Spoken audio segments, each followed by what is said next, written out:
dito? Tita mo rin si Tita Melody? Hindi! Nagtitiktok lang ako. Diyan yung bahay namin sa kabila.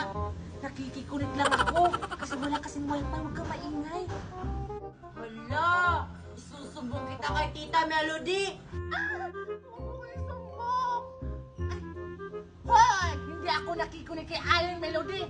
Wala yung wifi. Wala nga yung pera. Doon ako nakikunik sa